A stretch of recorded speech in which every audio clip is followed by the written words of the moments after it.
Welcome back बच्चों। Engineers gateway के YouTube platform पर मैं ललित आठी एक बार फिर से आपका स्वागत करता हूं। आशा और उम्मीद करता हूं कि आप ईमानदारी से अपनी पढ़ाई रेगुलर कर रहे होंगे। मैं स्वागत करता हूं इंजीनियरिंग फिजिक्स की मिनी कैप्सूल सीरीज में आप सभी का।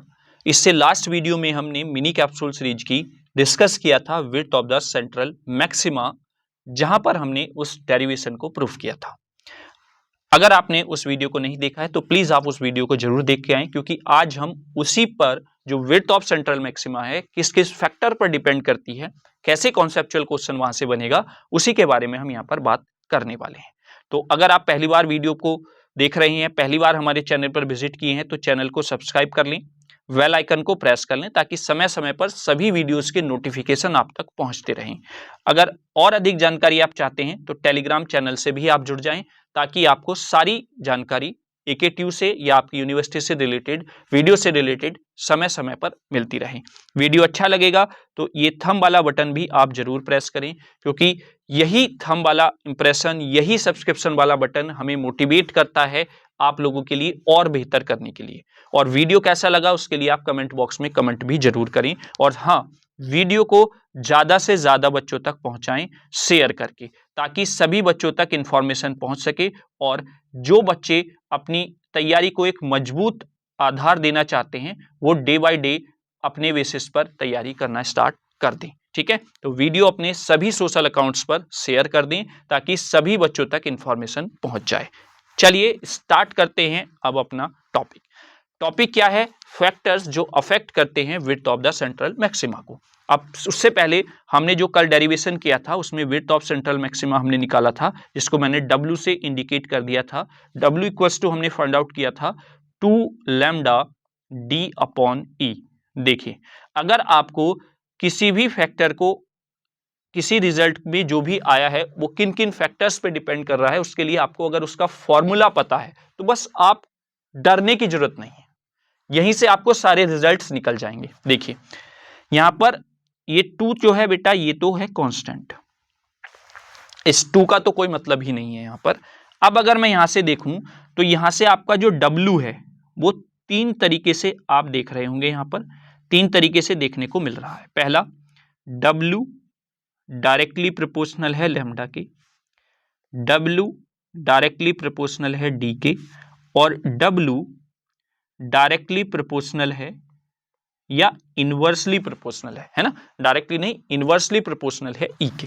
अब अगर मैं इन तीनों रिजल्ट्स को मिला देता हूं तो you get this final result. Is that clear? समझ गए होंगे आप लोग।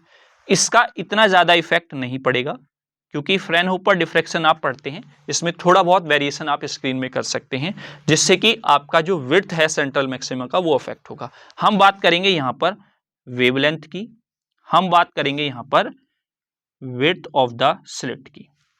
तो अगर मैं आपसे बात करूं कि अगर हम लाइट जो यूज कर रहे हैं उसकी वेवलेंथ को चेंज कर दें तो बेटा width of central maxima change हो जाएगा। अगर आपने वेवलेंथ इंक्रीज की है, if lambda increase that means W also increase, if lambda decrease that means W also decrease।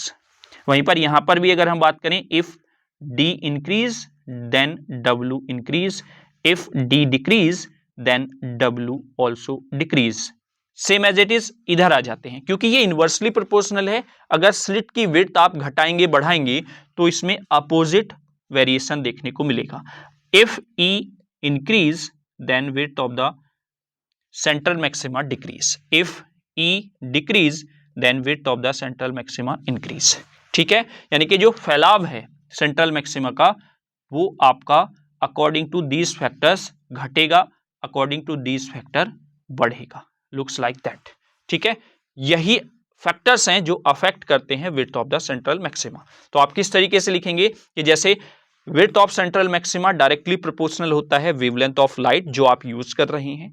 दूसरा पॉइंट लिखेंगे, width of the central maxima directly proportional होता है स्लिट एंड स्क्रीन के सेपरेशन के, and width of central maxima inversely proportional होता है width of the slit. यानी कि अगर आपकी नैरो स्लिट होगी तो सेंट्रल मैक्सिमा वाइड मिलेगा। अगर जो स्लिट की जो विड्थ है वो ज्यादा होगी तो आपका जो विड्थ है वो क्या हो जाएगी, रिड्यूस हो जाएगी। ठीक है, सेंट्रल मैक्सिमा की, क्योंकि उसमें और ज्यादा सेकेंडरी मैक्सिमास इंट्रोड्यूस होते चले जाएंगे। ठीक है, तो आई होप फैक्टर्स आपको क्लियर हो गए होंगे।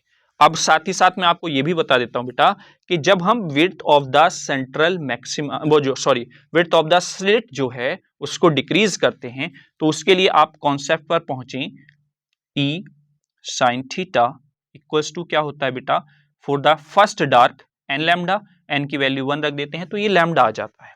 और यहां पर आपका बेटा साइन थीटा इक्वल्स टू क्या आ जाता है, लैम्डा अपॉन ई आपको देखने को मिलता है। चाहे आप प्लस की तरफ बात कर लें या माइनस, क्योंकि दोनों तरफ आपको देखना है। ठीक है, यानी कि ये मिडिल वाली जो लाइन है इसके आपको इधर और इधर दोनों तरफ आपको इक्वल डिस्टेंस का जो फैलाव है, जो विड्थ है वो देखने को मिलती है। ठीक है, अब अगर यहां पर बेटा ई की वैल्यू आप रिड्यूस करते हैं तो यहां से, क्योंकि sine theta equals to lambda upon e है, जब आप इसको कांस्टेंट रखेंगे, है ना, इसको आपने क्या रखा हुआ बेटा, कांस्टेंट रखा हुआ है, तो जब ई को आप रिड्यूस करेंगे तो इस सिचुएशन में थीटा जो है वो इंक्रीज होगा बेटा। और जब थीटा इंक्रीज होगा तो इसका मतलब क्या है कि सेंट्रल मैक्सिमा वाइड होगा, सेंट्रल मैक्सिमा वाइड होगा, सेंट्रल मैक्सिमा वाइड होगा। और अगर ई यहां पर इंक्रीज हो जाएगा तो थीटा की वैल्यू डिक्रीज होगी, और जब डिक्रीज होगी तो width of central maxima reduce हो जाएगी, यानी कि जो सेंट्रल मैक्सिमा है वो छोटा मिलेगा, पतला मिलेगा। Is that clear? तो ये फैक्टर्स थे जो अफेक्ट करेंगे सेंट्रल मैक्सिमा की विड्थ को। आई होप आपको क्लियर हुआ होगा। कॉन्सेप्चुअल क्वेश्चन में किसी भी तरीके से आपको फंसाने की कोशिश एग्जामिनर करेगा, लेकिन आपको नहीं फंसना है।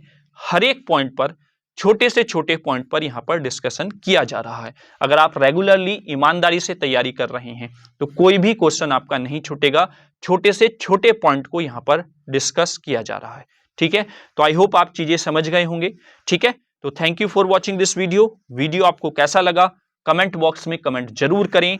जाते जाते मैं फिर से आपसे कह रहा हूं, वीडियो को शेयर जरूर करें अपने सभी प्लेटफॉर्म्स पर, ताकि सभी बच्चों तक इंफॉर्मेशन पहुंच जाए, सभी बच्चे अपनी तैयारी को एक मजबूत आधार दे सकें। ठीक है, तो अगली वीडियो में मिलेंगे हम diffraction due to the double slit के साथ। सिंगल स्लिट पूरा हो गया है, विड्थ ऑफ सेंट्रल मैक्सिमा भी पूरा हो गया है, किन किन फैक्टर्स पर डिपेंड करता है या अफेक्ट होता है वो भी हमने डिस्कस कर लिया है। वीडियो अच्छा लगा है तो लाइक वाला बटन जरूर दबा दें।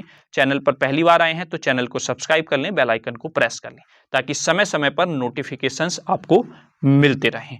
और जरूर कमेंट करें कि आपको लेक्चर कैसे लग रहे हैं, या ये मिनी कैप्सूल सीरीज आपकी हेल्प कर रही है या नहीं कर रही है। ठीक है, क्लियर? कमेंट बॉक्स में आप जरूर बताएं। ये कमेंट ही एक माध्यम है आपके और हमारे बीच कम्युनिकेट कराने का। ठीक है, तो थैंक यू, मिलते हैं अगली वीडियो में। जय हिंद, जय भारत।